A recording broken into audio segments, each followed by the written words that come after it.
Ito yung gaming phone na pagbukas mo pa lang, kumikidat na. Tapos sa likod, ang angas. Maangas ang tingin sa'yo. Umiilaw pa. Pero wala pa yan. Check this out. Sa taas, meron siyang dalawang buttons dito.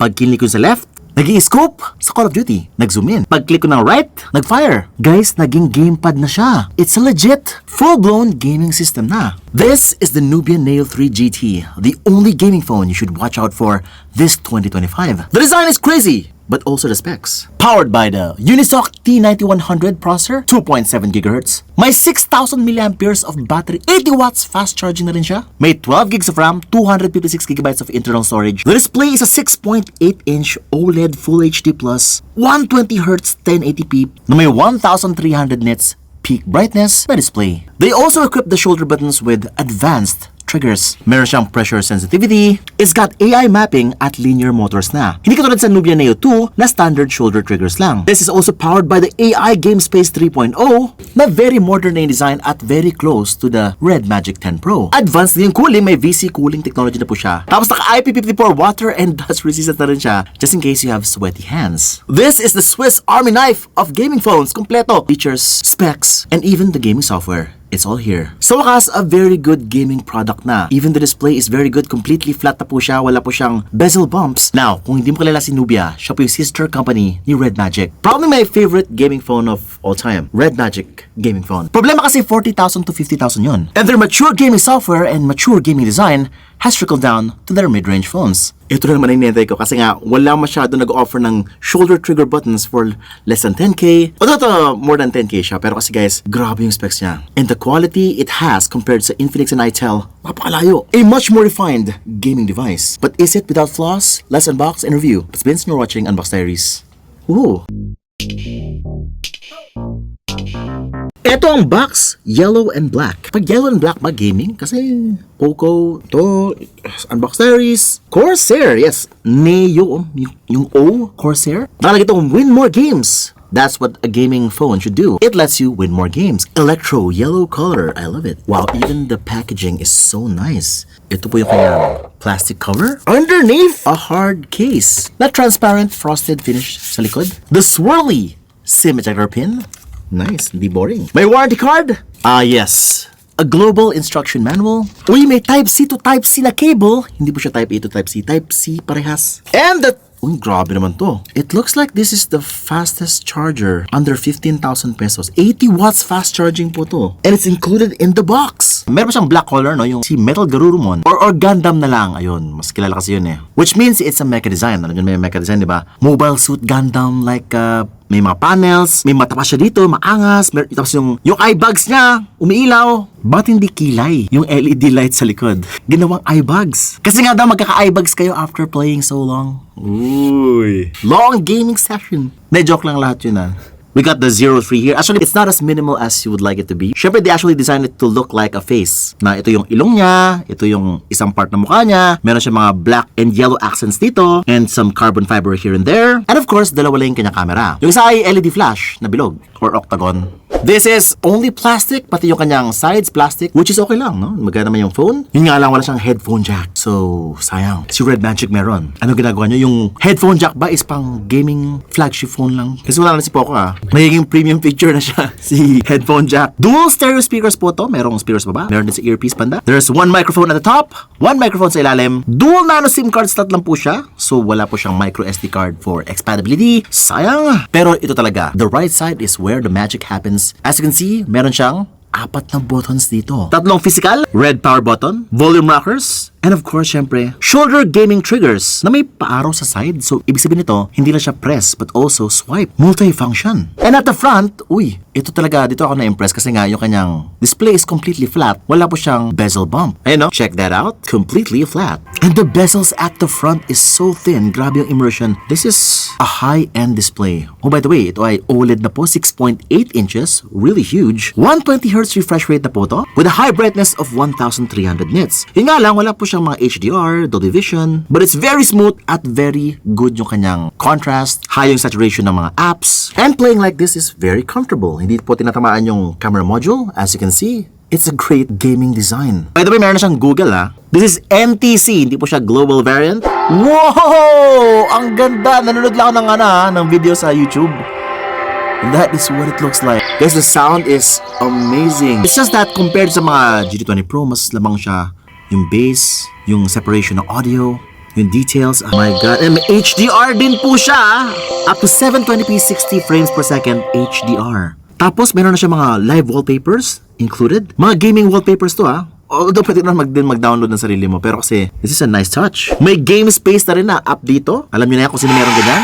Ang angas din ang itsura. Wow! Once na inopen mo yung game space or any game, umiilaw po yung likod niya. Now, this game space is very, very similar kay Red Magic 10 Pro. Now, I want to show you the performance agad. By the way, yung kanya Antutu benchmark is 530,000 points sa Antutu benchmark. Now, I know what you're gonna say. Mas mabilis si GT20 Pro, Poco X7 Pro. Bro, 20k si X7 Pro and 16k naman si GT20 Pro. 12.99 na lang po to. 12.9. And for that, you're getting so much more. Wala ang shoulder trigger si GT20 Pro. Hindi ganito kasing ganda yung kanyang design. Mas okay ang display nito. Hindi kasing advanced yung software. This is already a mature software, guys. Game space ni Red Magic here on the Nubia Neo GT3. Yes, 12k lang to and even better sa ating live. Now, in terms of performance sa games, Mobile Legends ito na po. Mobile Legends, ultra na po siya. That's all you need to know. Kung Mobile Legends na naman yung gusto nyo laruin sa phone na to, you will be treated with very consistent speeds, very good graphics, kasi nga naka-OLED na po siya, hindi po siya nag-frame drops, and you can actually use yung kanyang shoulder triggers, pero kasi medyo hindi pa siya bagay sa game na to.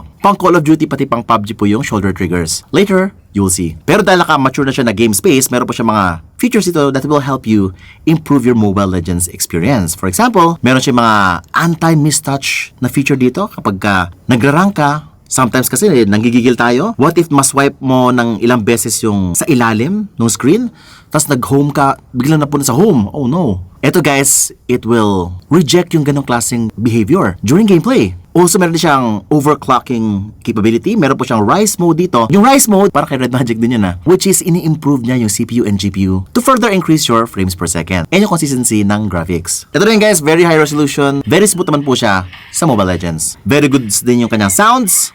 At may bypass charging na rin siya. And so far, hindi po uminit yung kanyang phone during our rank sessions. Meron din siya pang improved ng Wi-Fi latency. Tapos marami siyang info dito for your CPU and GPU. The Game Space 3.0 is just so advanced. Meron siyang mga extra options dito like high sensitivity wheel. Pwede magawing ultra high para mag-improve yung galawan nyo sa Mobile Legends. Tapos meron din siyang set the screen ratio dito just in case na gusto mong baguhin yung kanyang aspect ratio dito sa game. Pwedeng 4:3, 21:9. As meron din siya mga macros. Meron siyang macro setting dito. May stopwatch din. May key mapping. Oh my god, grabe to guys. Now this one is for my full review na. Kasi sobrang, or gaming review. Now, sa Call of Duty naman, dito talaga siya nag-shine the best. If you're an FPS gamer, this should be your phone. So dito nagagana yung kanyang shoulder triggers. And you activate this by pulling up the panel. Tapos sa upper left corner, dito yung key mapping niya. You can map the left and right trigger to any virtual button on the display. Tapos pwede mo siya adjust anytime during gameplay, no? Hindi naman siya constrained sa laro itself. Also, napansin ko is hindi lang po siya single tap. Pwede siya mag-simulate ng mga buttons like long press.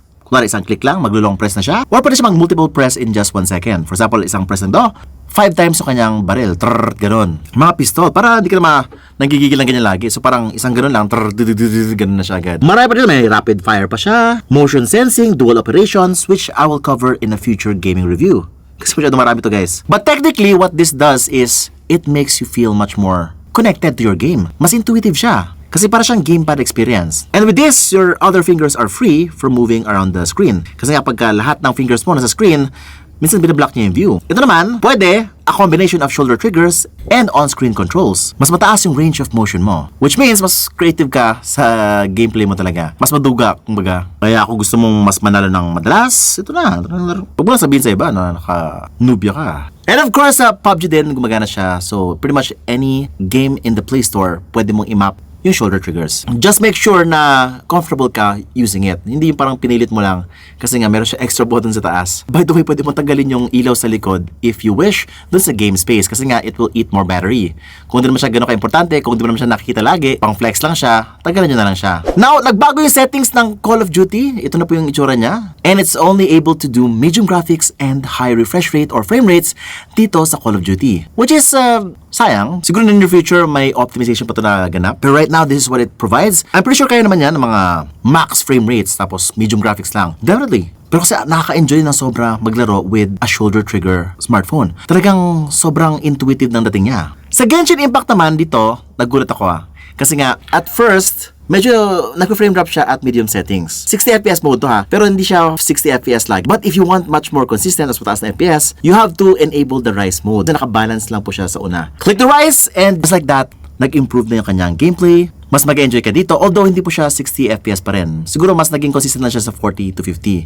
At kapag umuulan talaga guys, yun medyo, alam mo na, medyo bumabagal siya pagka masyadong marami animation na nangyari sa screen at the same time. But this is a good start, no? Kasi nga 12K lang, tapos ito na yung kaya niyang gawin. What if pa kapag si Nubia Neo 4 na mas maganda yung processor? Baka mag-stop dragon na sila bigla, matakot na si Infinix. Oo, grabe na yun. At sana mag-provide pa sila ng mga accessories in the near future, just like si Red Magic. May mga gaming accessories din siya. Cooling fan, mga ganon. Medyo mahal nga lang. Now, camera naman tayo. We were surprised at the camera quality of this phone. Kasi nga, it's not marketed as a camera phone, pero it's quite capable. Yung kanya color kasi is very good and quite accurate din. Not super professional like the Vivo or the Leica-centric Xiaomi phones. Pero kasi guys, ito, pag nakita mo, it's a very good mid-range device. Hindi siya super saturated. Pero kapag red yung color guys, medyo sabog na po yung dating niya. Yun yung kanyang problema, which is problema din ni Xiaomi yun sa mga Poco devices. Background blur is also very good, no? You get some decent detail. Pero yung kanyang cutout dun sa edges is hindi rin perfect. Ayun na naman. Pero for the most part, you will get very decent photos here. Tapos yung skin tone nyo is maganda naman din. Hindi siya weird looking. May night mode din siya. It really improves the low light. Ito yung photo mode. Ito naman yung night mode side by side. Nag-improve naman siya. And this thing can shoot up to 4K 30 frames per second. Wala nga lang siyang 60 FPS mode. Oh my god. Well, it's not a camera phone, but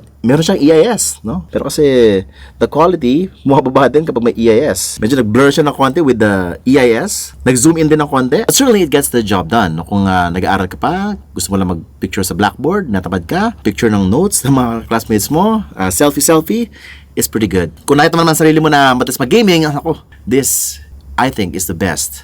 Under 15K. And nothing comes close. Dahil nga, sa sobrang mature na po ng interface niya, ang mature ng design, this is what Red Magic is kapag nilagay mo siya sa murang phone. At ginalingan nila. Mukhang wala sila masyadong kita dito Sa sobrang ganda nung kanilang ginawa dito, wala masyadong profit margin siguro to. At saka hindi mo nakalamabili ng controller. Bulk pa yung phone mo. Ito yung hinihintay ko talaga. Si Nubia, alam mo talaga na ilang years na sila gumagawa ng gaming phone. And it shows. Kahit sa interface, walang ganito ko ka-close sa competition. Wala akong nakita ganito sa kay Infinix, promise. Grabe ka-advance yung nakita ko sa game space. And if you wanna see the full review or gaming review of this phone, oh by the way, 12,999 po yung SRP, 12,256 na po siya agad. That is incredible value for money. And I think if a lot of people are gonna buy this year ng ganitong phone, the brand might actually grow even further in Southeast Asia, in the Philippines, and thus a better product. Malay nyo maglabas siya ng another Nubia Neo series at the second half of the year, or a much better Nubia Neo 4, or baka makaglabas sila ng tig 20K na above na mas malupit yung specs, Snapdragon na, who knows. I'm really excited about Nubia in the Philippines this year, and I think you do as well. Pero excited ba sa next video ko? Kasi baka i-review ko na tong si Nubia Neo 3 5G naman tayo. Ano mo na gawin? Follow ko lang. Subscribe to the bell icon so that you don't miss any of my great content. Thanks for watching Unbox Diaries.